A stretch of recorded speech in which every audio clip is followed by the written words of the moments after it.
સુરતથી કોસંબા મર્ચન્ટાઇલ સહકારી બેંકના પ્રમુખ પદની ચૂંટણીમાં હોબાળો થયો। બંને પક્ષના ડિરેક્ટરો અને પોલીસ વચ્ચે હોબાળો થયો। એક ડિરેક્ટર હાલ પોલીસના ચોપડે વોન્ટેડ છે। પરેશ શાહ નામનો ડિરેક્ટર પોલીસ ચોપડે વોન્ટેડ હોવાનો આક્ષેપ કરવામાં આવ્યો। ડિરેક્ટર વોટ આપવા આવતા અન્ય ડિરેક્ટરોએ દાદર પર જ તેને અટકાવી દીધો। પરેશ શાહને વોટ આપવા જતા અટકાવતા હોબાળો થયો અને પોલીસ આરોપીની ધરપકડ કરે તેવી માંગ કરવામાં આવી। વોન્ટેડ આરોપી તેમજ ડિરેક્ટર પરેશ શાહ પોલીસની હાજરીમાં મત આપવા હાજર થયો હતો। એલસીબી સહિતનો મોટો પોલીસનો કાફલો ઘટના સ્થળ પર હાજર રહ્યો। પોલીસની કામગીરી સામે એક જૂથના સમર્થકોએ ઉઠાવ્યા છે સવાલ। શું પોલીસ પાર્શિયાલિટી કરી રહી છે તેવા સવાલો અને બેંકના પ્રમુખ પદની ચૂંટણીમાં ભાજપના બે જૂથ આમને સામને છે।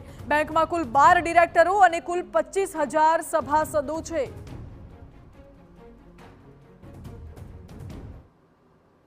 પરેશભાઈ શાહ પોતે એમડી છે અને એ 467, 468, 471, 120B, 35D અને એટ્રોસિટી એક્ટ હેઠળના ગુનામાં એમની પર ગુનો દર્જ થયો છે અને પોલીસ આજે એમને છાવરીને અહીંયા મતદાન કરવા માટે લઈને આવી છે।